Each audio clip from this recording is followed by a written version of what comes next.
Hi welcome back to my channel. ఈరోజు కథ ప్రాణమా నా దరిచేరమా 36వ భాగాన్ని వినేద్దాం.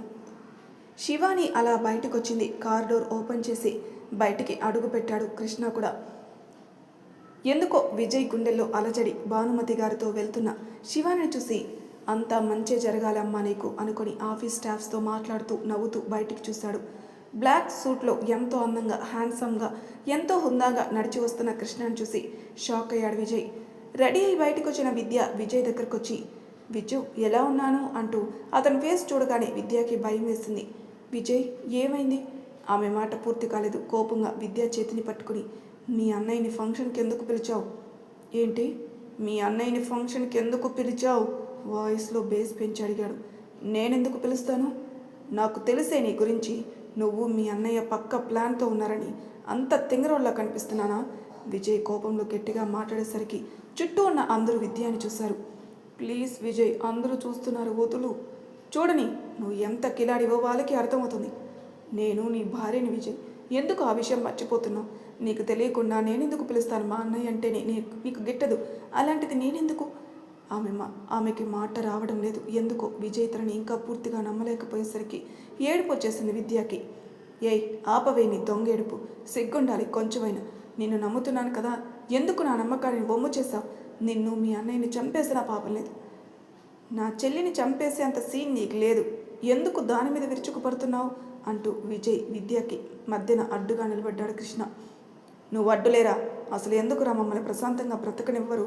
ఈ నిశ్చితార్థం పాడు చేయడానికి నువ్వు మీ చెల్లి ఏం ప్లాన్ వేశారు? కృష్ణ లోపలికి రాగానే రమ్య ముఖం వెలిగిపోయింది. సూర్యకాంతం ఆనందానికి అవధుల్లేవు. కరెక్ట్ టైంకి వచ్చాడు బాబు. ఏం ప్లాన్ వేశాడు అనుకుంది. ప్లాన్ ఎందుకు వేస్తాం? అసలు ఇప్పుడు నీ ప్రాబ్లం ఏంటి? నా చెల్లి ఏం తప్పు చేస్తుందని? జై ఫ్యామిలీ విషయంలో ఎంత కోపంగా ఉన్నా విద్య విషయంలో కృష్ణ మనసు అస్సలు ఊరుకోదు. ఎంతైనా తోడబుట్టిన చెల్లెలు. పైగా చిన్నప్పటి నుంచి విద్య అంటే ప్రాణం కృష్ణ. ఏం చెప్తే అదే చేసేది విద్య. విద్య ఏం జరిగింది? వాడికి భయపడి మనసులో ఏముందో చెప్పలేదు. ఇప్పుడే కొట్టేస్తాను. కృష్ణ మనసు తెలిసిన విద్య ఏడుస్తూ నిన్ను ఫంక్షన్కి ఎవరు పిలిచారు? అబ్బబ్బా, ఏం యాక్ట్ చేస్తున్నారు ఇద్దరు? కోపంగా అన్నాడు విజయ్. చూసావు కదా, నీ వల్ల నాకు విజయ్కి గొడవలు అవుతున్నాయి. ఇప్పుడిప్పుడే ఏదో సంతోషంగా ఉంటున్నావు. ఎందుకు రా వచ్చి నా జీవితాన్ని నాశనం చేయాలని చూస్తున్నావు? విద్య ఏడుస్తూ అనేసరికి కృష్ణ తట్టుకోలేకపోయాడు. రే విద్య, వద్దు మాట్లాడుకు, నిజం చెప్పు, ఎందుకు వచ్చావు? అసలు నిన్నెవరు పిలిచారు? పెద్దగా అరిచింది విద్య. రూమ్లో రాజశేఖర్, సురేఖ, జై శివాని కోసం తీసుకున్న రింగ్స్ చూస్తూ విద్య అరుపు వినేసరికి ఇద్దరు బయటకు వచ్చారు. విజయ్ కోపంగా విద్యని కొట్టడానికి ముందుకెళ్తుంటే కృష్ణ అడ్డుగా నిలబడి కోపంగా వెనక్కి నెడుతున్నాడు. విజయ్ అని సురేఖ అరిచింది. నువ్వు కోపంగా అరిచినా సరే ఈరోజు వీళ్ళని వదిలేదే లేదు. అసలు నువ్వు విద్యని ఎందుకు కొట్టాలని చూస్తున్నావు? చూసావు కదా దీని భాగోతం. నాకు తెలియకుండా వీడికి ఫోన్ చేసింది విద్య కాదు, నీ నాన్న అని సురేఖ అనగానే విజయ్ షాక్గా చూశాడు. నాన్ననా? కానీ ఎందుకు? కోపంలో ఎలా ఉంటావో నీకే తెలీదు. విద్య నీ భార్యరా. మన ఇంట్లో జరిగే శుభకార్యానికి తన ఫ్యామిలీ కూడా ఉండాలి కదా. నాకు అవసరం లేని ఫ్యామిలీ దీనికెందుకు? తప్పు విజయ్. వాళ్ళకి మనకి ఎన్ని గొడవలైనా ఉండని. బంధుత్వం మర్చిపోకూడదు. చూడు, ఏమాత్రం నా మీద అభిమానం ఉన్నా దయచేసి గొడవపై, లేదంటే జై నిశ్చితార్థం నేనే క్యాన్సిల్ చేస్తాను అని రాజశేఖర్ అనగానే విజయ్ షాక్గా చూశాడు. చెప్పు, క్యాన్సిల్ చేసైనా? వద్దు నాన్న, మీరు పిలిచారని తెలియక నేను విద్యతో గొడవ పడుతున్నాను అని అక్కడి నుంచి వెళ్ళాడు విజయ్. వాడి మాటలకి నువ్వు బాధపడకు విద్య, తల నిమురుతుంది సురేఖ. ప్రేమ నమ్మకం అంటూ ఎవరికీ తెలియకుండా వాడిని చేసుకున్నాం. చూస్తేనే అర్థమవుతుంది నేను ఎంత బాగా నమ్ముతున్నాడో అని కృష్ణ అనగానే విద్య ఏం మాట్లాడలేదు. ఇక్కడ ఎంత జరుగుతుంటే జై శివానులు ఏం చేస్తున్నారో చూద్దానండి. అమ్మమ్మ, కింద ఏవో అరుపులు వినిపిస్తున్నాయి. అవన్నీ నేను చూసుకుంటానులే కానీ నువ్వు ముందెళ్ళు అని శివాని వదిలి అక్కడి నుంచి వెళ్ళింది భానుమతి. భయంగానే జై రూమ్కి వచ్చింది శివాని. డ్రెస్సింగ్ రూమ్లో ఉన్న జై షర్టు వేసుకుని బయటకు వచ్చాడు. చీరలో కుందనపు బొమ్మలా ఉన్న శివానిని చూడగానే తను తాను మైమర్చిపోయాడు. ఎందుకు పిలిచారు సార్? నిన్ను చూడాలనిపించింది శివ. చూశారు కదా, ఇంక నేను వెళ్ళమంటారా? ఏంటి? భయంగా ఉంది సార్. ఎందుకు? ఏమో తెలీదు అని శివాని టెన్షన్ పడుతుంటే జై నవ్వుతూ నిన్ను పిలిచింది నిన్ను చూడాలని కాదు శివ, నీకొకటి ఇవ్వాలని. ఏంటి సార్?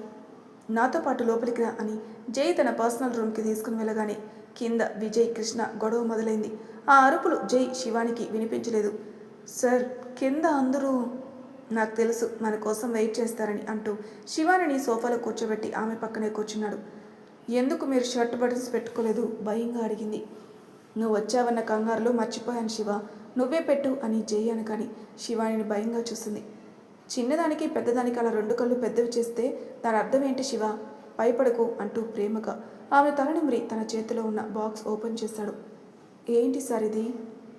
ఈ నిశ్చితార్థం పెళ్ళి నాకు తెలీదు శివ, కానీ నా దృష్టిలో నువ్వు ఎప్పుడైతే నా ప్రేమను ఒప్పుకున్నావో అప్పుడే నువ్వు నా దానివైపోయావు. ఈ క్షణం నువ్వు నాకు సొంతం అంటూ అతను ఎంతో స్పెషల్గా చేయించిన చైన్ బయటికి తీశాడు. సార్, ఈ లాకెట్లో ఉన్నది నువ్వు నేను, ఇది ఒక చైన్ అనుకుంటే నీ పొరపాటే, జాగ్రత్తగా చూడు అని జై అనగానే శివాని పరిశీలనగా చూస్తుంది. అవి 2 చైన్లు కానీ 2 కలిసే ఉన్నాయి.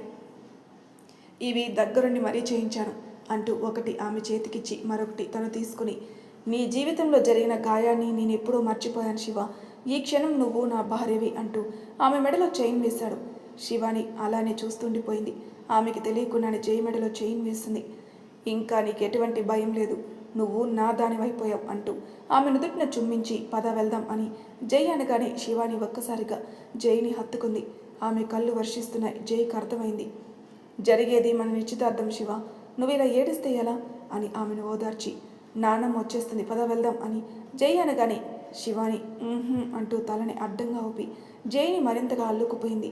శివ, కష్టంగా ఉందే, మీరు పక్కనుంటే నాకు ఇలానే కష్టంగా ఉంటుంది సార్ అని జైని వదిలి అతని షర్ట్ బటన్ పెడుతూ తలదించుకుంది. ఇంతకు ముందు పెట్టమంటే మొహమాటంగా చూసావు, ఇప్పుడేంటి నీ అంత నువ్వే పెడుతున్నావు అని జై అనగాని శివాని సిగ్గుతో తలని దాచుకుని అతని షర్ట్ పక్కకు జరిపి అతని గుండెలపై ప్రేమగా ముద్దు పెట్టింది. జై జై అంటూ లోపలికి వచ్చారు భానుమతి గారు. వస్తున్నాను నానమ్మ. శివాని పద వెళ్దాం. శివ, ఏమైంది అలా చూస్తున్నావు, పద అంటూ ఆమె చేతిని బయటికి తీసుకుని వచ్చాడు. అయ్యాయా మీ మాటలు, అవతల ముహూర్తానికి టైం అవుతుంది. అయిపోయింది నానమ్మ, రెడీ అయ్యి వచ్చేస్తాను అని జై డ్రెస్సింగ్ రూమ్కి వెళ్ళాడు. అమ్మమ్మ, కింద అందరూ పిలుస్తున్నారు అంటూ లోపలికి వచ్చింది విద్య. పద వచ్చేస్తున్నాం అని అందరూ కిందికి వచ్చారు. పట్టుచీరలో బుట్టబొమ్మలా నడిచి వస్తున్న శివాని చూడగానే కృష్ణకి నోట మాట రాలేదు. అందమంతా నీలోనే ఉంది శివాని అనుకుని తనలోని తాను నవ్వుకున్నాడు.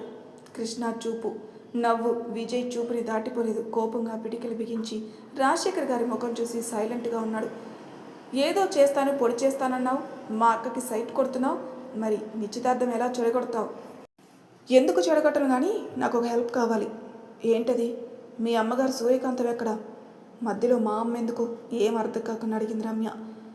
మీ అమ్మే అంతా చేయాల్సింది అంటూ తన ప్లాన్ అంతా చిన్నగా చెప్పాడు కృష్ణ. అంతా విన్న రమ్య ఆశ్చర్యంగా చూసింది. ఏంటలా చూస్తున్నావు, పని జరగదా? ఎందుకు జరగదు, అసలు ఈ ఐడియా నాకెందుకు రాలేదా అనిపించింది. ఇంక నువ్వు నా దగ్గరికి రాకు, ఆ విజయ్ చూపంతా నా మీదనే ఉంది. నువ్వు సైలెంట్గా మీ అమ్మ దగ్గరికి వెళ్ళి చెప్పిన పని ఫాస్ట్గా చెయ్యి. సరే అని రమ్య అక్కడి నుంచి వెళ్ళగాని ఎంతో హుందాగా నడిచి వస్తున్న జైని చూసి, ఎన్నో ఆశలతో నిశ్చితార్థం చేసుకుంటున్నావు, చూస్తాను అంటూ అక్కడే ఉన్న చైర్లో కూర్చున్నాడు. విజయ్ అయితే మనిషిగా లేడు. ఏదో జరుగుతుంది, అతని మనసు హెచ్చరిస్తుంది, కానీ ఏం చేయాలో అర్థం కావడం లేదు.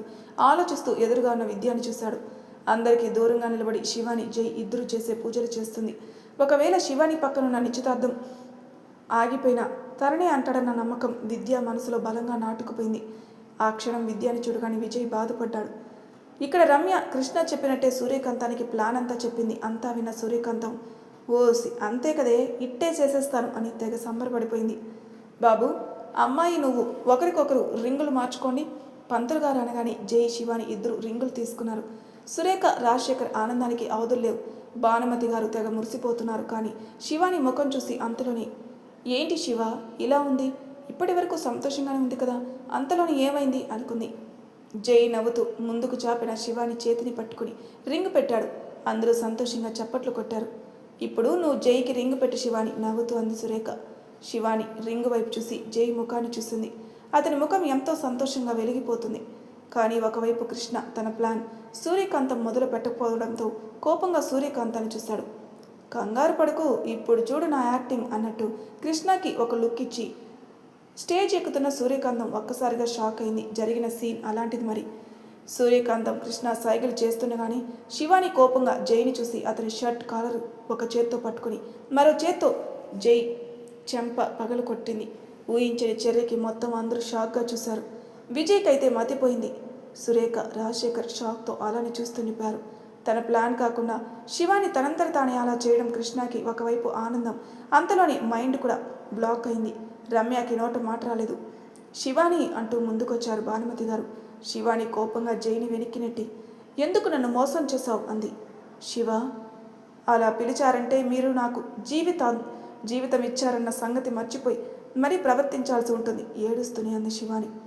నేను మోసం అంటూ జై బాధగా చూశాడు. నా జీవితం నాశనం చేసింది నువ్వే కదా.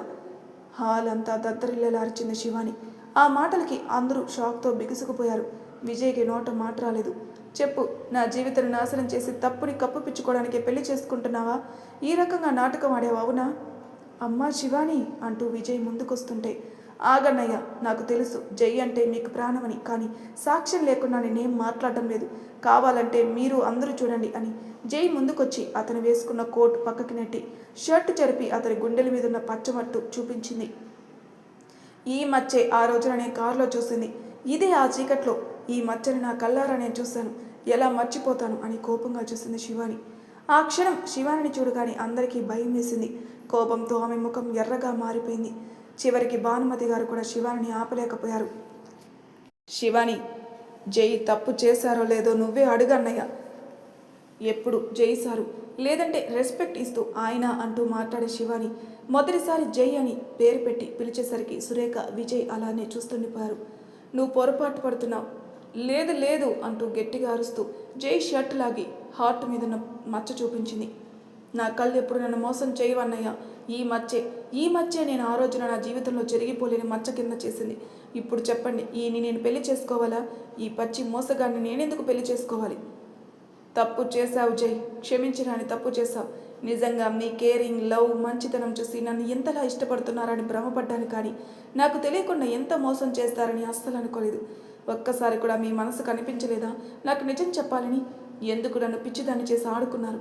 ఎందుకు నా మనసును ముక్కలు చేశారు అని ఏడుస్తూ కోపంగా జైని చూసి తన మెడలో జై వేసిన చైన్ ఒక్కసారిగా లాగి జై ముఖం మీద విసిరి, శివాని ఎప్పటికీ జై సొంతం కాదు, శివాని ఎప్పుడు ఒంటరిగానే ఉంటుంది అని అందరి వైపు కోపంగా చూసి రూమ్కి వెళ్ళి గబగబా తన బ్యాగ్ తీసుకుని బయటకు వచ్చి సురేఖ గారిని చూసింది. నాకు ఆశ్రయం ఇచ్చిన మిమ్మల్ని ఎప్పటికీ మర్చిపోలేను, థ్యాంక్స్ అని ముందుకెళ్తుంటే షాక్ నుంచి తేరుకున్న రమ్య, సూర్యకాంతం ఒకరినొకరు చూసుకున్నారు. అక్క అని రమ్య ఏడుస్తూ చూసేసరికి శివాని తన బాధని దిగమింగుకోలేక రమ్యని పట్టుకొని వెక్కి వెక్కి ఏడ్చింది. ఊరుకో తల్లి, ఊరుకో, ఎందుకమ్మా ఏడుస్తున్నావు? పైగా మంచిగా నటిస్తూ జీవితం నాశనం చేసే రాక్షసులు ఉంటారమ్మా, ఇప్పుడు బాగా అర్థమైంది అని శివాని తలనిమురుతూ కోపంగా అంది సూర్యకాంతం. మాటలు జాగ్రత్తగా రాని అంటూ ముందుకు అడుగు వేశారు భానుమతి గారు. తప్పు మీ వైపు ఉందన్న విషయం మర్చిపోకండి. ఆడపిల్ల అర్ధరాత్రిని చూడకుండా పశువులా దాడి చేసిన మీ మనవడికి చెప్పు బుద్ధి, నాకు కాదు. ఇంత చేసినా కూడా నా కూతుర్ని పెళ్లి చేసుకోవడానికి సిద్ధమయ్యాడంటే అక్కడే కనిపిస్తుంది కదా మోసం. నా మనవడు ఏ తప్పు చేయడు, కాకపోతే అమ్మాయిల జీవితంతో ఆడుకుంటారు. కొంచెం కూడా సిగ్గు లేకుండా మనవని ఎలా వెనకేసుకొస్తుందో చూడండి అని గొడవంతా చూస్తున్న జనం అందరి వైపు చూసి గుండెలు బాదుకుంటూ, చూసారా బాబు, మీరందరూ చూశారు కదా, నా కూతురు తప్పు లేకపోయినా తప్పు చేసింది, వాళ్ళ మనవడని తెలిసినా కూడా మమ్మల్ని ఎలా బాధ పెడుతున్నారు అంటూ బోరున ఏడుస్తున్న సూర్యకాంతాన్ని చూసి కృష్ణ తనని తాను నవ్వుకుంటూ జైని చూశాడు. జై అయితే ఈ లోకంలో లేడు, మౌనంగా శివానిని చూస్తున్నాడు. ఇలాంటి వాళ్ళని అస్సలు భూమి మీద ఉండనివ్వకూడదు అని భానుమతి గారు అనగానే విజయ్ కోపంగా ముందుకొచ్చాడు. అయిందా నీ డ్రామా? హో, నువ్వు కూడా మీ ఫ్రెండ్ తరపున మాట్లాడడానికి వచ్చావా? ఎంతమంది వస్తారో రండి, ఇక్కడ అన్యాయం జరిగింది నా కూతురికి అని సూర్యకాంతం అనగానే, అమ్మా ప్లీజ్ గొడవద్దు, ఇప్పటికే క్యారెక్టర్ లేని దానిలో అయిపోయాను, ఇంకా ఏమీ మిగిలి ఉందని నువ్వు రచ్చ చేస్తున్నావు, దయచేసి గొడవ చేయకు అని శివాని ఏడుస్తూ అనేసరికి సూర్యకాంతం బాధగా చూసింది. నువ్వెందుకు తల్లి ఏడవడం? అసలు ఏడవకు, నీ జీవితం నాశనం చేసినందుకు ఈ కుటుంబం ఏడుస్తుంది. పద, ఇకపై నువ్వు ఒంటరిదానివి కాదు, నీకు అమ్మ చెల్లి ఉన్నారు, మన ఇల్లు కూడా ఉంది. ఇంకెప్పుడు ఒంటరినని బాధపడుకు, చూస్తుండు అందరి నోటు మీద వేలేసుకునేలా నీ పెళ్లి చేయకపోతే నా పేరు సూర్యకాంతమే కాదు అంటూ శివానిని దగ్గరికి తీసుకొని బాధపడుతూ కృష్ణ వైపు చూసి యాక్టింగ్ ఎలా ఉంది అంటూ సైగ చేసి బయటికి నడిచింది. తను వేసిన ప్లాన్ అమలు చేయకుండానే శివాని ఇలా చేస్తుందని ఊహించని కృష్ణ ఆనందం ఇంత కాదు. ఒక కుటుంబాన్ని అనుకున్నాను, చివరికి ఒక అమ్మాయి జీవితం కూడా నాశనం చేశారన్నమాట. పేరుకి మళ్ళీ జై, ఎందుకు పరువు తీసే పనులు చేయకపోతే అని కృష్ణ అనగాని విజయ్ కోపంగా ముందుకొచ్చేలోపే విద్య కోపంగా ముందుకొచ్చి, పిలిచారు వచ్చావు, అయిపోయింది, ఇంక నువ్వు దయచేయి అన్నయ్య. ఈ ఇంటి భోజనం బాగా నీకు వంట పట్టినట్టుగా ఉంది, అందుకే తప్పు చేసిన వాళ్ళ తరపున మాట్లాడుతున్నావు అన్నాడు. వెళతావా వెళ్ళవా కోపంగా అరిచింది విద్య. అంతా అయిపోయాక ఇక్కడ ఏం చేస్తాను, వెళ్తాను, నువ్వు కూడా జాగ్రత్త, ఆ అమ్మాయివే కదా, నిన్ను కూడా శివానిని మోసం చేసినట్టు చేసినా చేస్తాడు అని కృష్ణ అనగానే సురేఖ ఏడుపు జైని చూసింది. ఇంత జరిగినా నువ్వేమీ మాట్లాడకుండా మౌనంగా ఉన్నావంటే నువ్వు తప్పు చేసావా జై? తప్పు చేసిన వాళ్ళు ఎవరు తప్పు ఒప్పుకోరమ్మా. రే, అంతమంది నిన్ను అనరాని మాటలు అంటుంటే నువ్వెందుకురా మౌనంగా ఉన్నావు? చెప్పు, శివాని చెప్పేది నిజమా? జై షర్ట్ కాలర్ పట్టుకుని అడిగింది సురేఖ. చెప్పురా చెప్పు, నువ్వు శివానిని మోసం చేసావా? చేశాను, చెప్పలేక ఆ మాటలు చెప్పాడు జై. అప్పటి వరకు శివాని మాటలు నమ్మిన జై కోసం తెలిసిన అందరూ కూడా జై తప్పు చేయడన్న చిన్న ఆశతో ఉన్న అందరూ జై అలా అనేసరికి షాక్గా చూశారు. ఏంట్రా నువ్వనేది? నువ్వు శివానిని మోసం చేశావా? ఆశ్చర్యంగా అడిగింది భానుమతి. అవును అని జై అనగానే భానుమతి గారు కోపం తట్టుకోలేక చాచిపెట్టి జై చెంపపైన ఒక్కటిచ్చారు. ఛీ, నువ్వు ఈ పని చేశావంటే నిజంగానే నాకు నమ్మకం కుదరలేదురా. శివాని చెప్పినా సరే నేను నమ్మలేదు, కానీ నీ నోటితో నువ్వు నిజం చెప్పావు చూడు, అసలు నువ్వు నా మనవడివేనా అనిపిస్తుంది. పరువు తీసావు కదరా అంటూ భానుమతి గారు కోపంగా తన రూమ్కి వెళ్ళారు. రాజశేఖర్ అయితే షాక్ నుంచి తేరుకోలేకపోయాడు. ఏం చేయాలో తెలియక కొడుకుని ఏమీ అనలేక ఎవరికి వారే అక్కడి నుంచి వెళ్ళిపోయారు. కానీ విజయ్ మాత్రం అక్కడి నుంచి కదలలేదు. జై చేతిని పట్టుకుని తన ఫ్లాట్కి తీసుకుని వెళ్ళాడు. ఒక్కరోజుకే జైకి మనసిచ్చిన శివాని నిజం తెలిసేసరికి జీర్ణించుకోలేక తనలోని తాను ఎంతగానో బాధపడింది. అక్క, ఎందుకు ఏడుస్తున్నావు? జై సార్ అలాంటి వాడని అస్సలు అనుకోలేదు, కానీ ఆయన గుండెల మీద మచ్చ చూశాక అంటూ ఏడుస్తూ మాట్లాడలేక రెండు చేతుల్లోకి ముఖాన్ని దాచేసుకుంది. అక్క ప్లీజ్ చూడు, జరిగింది ఏదో జరిగింది. ఆయన కంపెనీలో జాబ్ కూడా మాని, నాకు తెలిసిన ఫ్రెండ్ ఉన్నారు, ఆయన కంపెనీలో జాబ్ చేద్దాం సరేనా? ముందు భోజనం చేయి, ఎవరి కోసం నువ్వు ఎందుకు బాధపడాలి అని లేనిపోని మాయ మాటలతో శివానికి భోజనం తినిపించి బయటకు వచ్చింది రమ్య. ఆమె ఆనందం అంతా ఇంత కాదు. ఏంటి, భోజనం చేసిందా? చేసింది. ఎందుకు చేయదు? ఓసీగా ఇకపై కొంపలో ఉంటుంది, టైంకి తిండి దొరుకుతుంది. వారం రోజుల వరకు ఆ మంచం దేక్కుండా ఏడుస్తూ ఉంటే ఎవరు సేవలు చేస్తారు? అమ్మ గట్టిగా అరవకు, అది కానీ వినాలి, అప్పుడు మన ప్లాన్ అంతా ఫ్లాప్ అవుతుంది. ఒక 4 రోజులు ఓపిక పట్టమ్మా. దీన్ని ఎలానో కృష్ణ తీసుకుని వెళ్ళిపోతే నేను జైసాన్ని లైన్లో పెడతాను. జరిగే పనేనా? ఎందుకు జరగదు, జరుగుతుంది. 2 రోజులు ఎలా గడిచాయో ఎవరికీ తెలియలేదు. సురేఖ రాజశేఖర్ రూమ్లో నుంచి బయటికే రాలేదు. టీవీలోనూ పేపర్లోనూ జై ఒక అమ్మాయిని మోసం చేశాడని వస్తున్న వార్తలను చూసి వాళ్ళకి తల తీసేసినంత పని అయింది. విద్య మాత్రం బెడ్ మీద కూర్చొని బాధపడుతుంది. ఒకవైపు జై శివాని విషయంలో అలా చేసేసరికి ప్రాణంగా ప్రేమిస్తున్నా కూడా తను ఎంత చెప్పినా కూడా విజయ్ తనని ఇసుమంతైనా నమ్మకపోయేసరికి విద్య మనసంతా భారంగా మారింది. కానీ విజయ్లు మాత్రం ఫ్లాట్ నుంచి ఇంటికి రాలేదు. నిద్ర లేచి విజయ్ హాల్లోకి వచ్చాడు.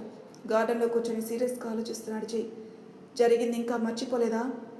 మర్చిపోవడానికి నేను చేసింది చిన్న తప్పు కాదు కదా. ఎన్ని రోజులని ఒంటరిగా ఇక్కడే ఉంటావు, పద ఇంటికి వెళ్దాం. వద్దురా, అమ్మ నాన్నకి నా ముఖం చూపించలేను. పైగా కృష్ణ ఇంట్లో జరిగిన గొడవంతా టీవీ న్యూస్లోను పేపర్లోనూ వచ్చేలా చూశాడు. అది నేను ఇంకా అమ్మ నాన్నమ్మ కృంగిపోయి ఉంటారు. ఇంకా ఆఫీస్కి ఏ ముఖం పెట్టుకుని వెళ్ళను. అయినా తప్పు నాదే, శివానికి నిజం చెప్పలేదు నేను. నిన్నొకటి అడగనా జై? ఏంట్రా? శివానిని మోసం చేసినట్టు నీకు ముందే తెలుసా? మౌనంగా ఉన్నాడు. ప్లీజ్ రా, అసలు నీకు నిజం ఎలా తెలిసిందో చెప్పు. తెలిసి కూడా నా దగ్గర ఎందుకు దాచావు? నాకు కూడా చెప్పాలని అనిపించలేదా? చెప్పడానికి నేను చేసింది దొంగతనం కాదురా, శీలం దోచుకున్నాను. ఈ టాపిక్ వదిలే, ముందు నువ్వు ఇంటికి వెళ్ళరా. అమ్మ నాన్నమ్మ విద్య అందరూ ఎలా ఉన్నారో చూడు. నాకు తెలిసి వాళ్ళు ఏమీ తినకుండా ఉండుంటారు. ప్లీజ్ నువ్వే దగ్గరుండి వాళ్ళతో భోజనం చేయించు. ఆ తర్వాత ఒకసారి ఆఫీస్కి కూడా వెళ్ళు. ఒంటరిగా ఉంటే జరిగింది తలుచుకొని బాధపడుతూ ఉంటావురా, అదేదో నువ్వు కూడా ఆఫీస్కి వచ్చేయి. ఆఫీస్లో కూడా అడుగు పెట్టకుండా చేశాడు కదరా కృష్ణ. ఎలా వస్తాను? ఒక వారం రోజులు నన్ను ఇలానే ఉండని, ముందు నువ్వు ఇంటికెళ్ళు. సరే అని విజయ్ అక్కడి నుంచి వెళ్ళగానే జై ఆలోచిస్తూ చేతిలో ఉన్న సిగరెట్ నోట్లో పెట్టుకుని దమ్ములాగి జరిగిన గొడవంతా తలుచుకుని బాధగా కళ్ళు మూసుకున్నాడు. మరి తర్వాయి భాగంలో ఏం జరగబోతుందో నెక్స్ట్ ఎపిసోడ్లో తెలుసుకుందాం. అంతవరకు నా ఛానల్ సబ్స్క్రైబ్ చేయని వాళ్ళు ప్లీజ్ సబ్స్క్రైబ్ చేసుకోండి, లైక్ చేసి షేర్ చేయండి, మీ అభిప్రాయాలు నా కామెంట్ రూపంలో తెలియజేయండి. Thank you for listening.